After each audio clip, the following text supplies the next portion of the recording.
Hi, this is Jerry. Welcome back to my channel. Do you feel like no matter how hard you try, your Chinese still sounds off? Have you spent hours practicing tones but still get confused, especially with the third tone? Or do you ever feel like your pronunciation still doesn't sound quite right? Many learners go through the same struggle, but today I will show you exactly how to fix it. If you have just memorizing tone diagrams, that's not enough. Chinese tones are not about following a perfect shape. They are about pitch and rhythm. Once you understand this, everything will start making sense, and your pronunciation will improve dramatically. Today, I will cover 4 key points about the third tones that will help you understand it clearly, pronounce it naturally, avoid common mistakes, and gain full control over its usage. Grab my free resources in the description and master 50 essential Chinese words in a short period. So, why is the third tone so difficult for English speakers? One of the main reasons English speakers struggle with the third tone is that English simply doesn't have an equivalent pitch pattern. Intonation is primarily used to express emotions, emphasize, and sentence type, but it doesn't involve shifting pitch within a single syllable in the same structured way as Chinese tones do. For example, in English, a rising pitch at the end of a sentence can indicate a question, like "really?" But this rise applies to the entire word, not just a segment of it. Similarly, a falling tone can indicate a command or certainty, such as "stop." However, English speakers never produce a sound that starts mid, dips low, and then rises again within the same syllable. This makes the third tone feels unnatural and hard to master. Another challenge is that English speakers tend to stress certain syllables for emphasis, while in Chinese, each syllable has a fixed tone. When English learners apply their natural stress patterns, the third tone often ends up sounding incorrect. Then we need to understand the third tone. In textbooks, the third tone is usually shown as a falling rising tone. When pronounced in isolation, it starts at a mid-level pitch, drops to a low point, and then rises slightly at the end. This is how it appears in theory. For example, in the word ma, it means horse. You can hear this pattern, ma.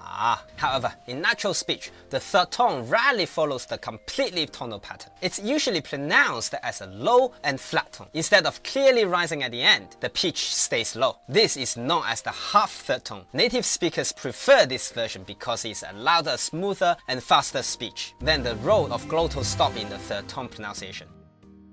One of the most important key features of the third tone that many learners overlooked is the presence of a glottal stop. In natural speech, rather than producing a smooth transition from a low part of the third tone to a rising part, many native speakers introduce the slightly closure in throat known as a glottal stop before the rise. This is particularly noticeable when the third tone appears at the end of the phrase. For example, when saying 走一走, instead of producing a full falling rising tone, many native speakers will produce the first 走 with a low and flat tones followed by a subtle break before transitioning into the next word. This pattern can be observed in words like 想一想 and 选一选, where breaks in sound add a natural rhythm to the sentence. This glottal stop functions as a natural way for native speakers to maintain fluidity and efficiency in pronunciation. Instead of making a clear and extravagant rising in pitch, they use this slightly pulled to indicate the tonal transition. This is particularly common in rapid speech, where precise tone movements are often simplified to maintain fluency. Understanding these subtle features of the third tones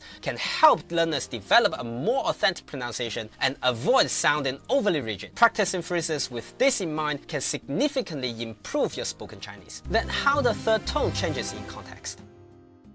Another important aspect of the third tones is the tonal setting, meaning that it changes depending on what comes after it. When 2 third tones appears together, the first one changes into the second tone, the rising tone. For example, in 你好, which means hello, the first word is actually pronounced as 你好. The same happens in 很好, meaning very good, which becomes 很好. This change is automatic and essential for fluent speech. Then common mistakes and how to avoid them.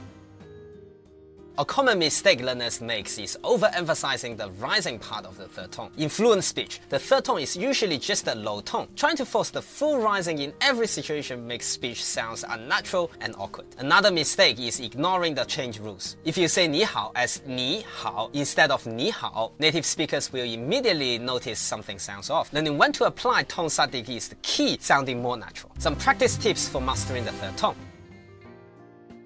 The best way to improve your pronunciation is to listen to native speakers. Pay close attention to how they say third tones in different situations. You will notice that they rarely pronounce a full falling rising tone unless a word is spoken in isolation or for emphasis. Practice with real phrases instead of isolated words helps develop a natural rhythm. Try repeating common expressions like 我想买 means I want to buy, and notice how the third tones behave in context. Recording yourself is another powerful technique. Play your recording back and compare them with native speakers. Adjust your pitch accordingly to match the natural flow of the language.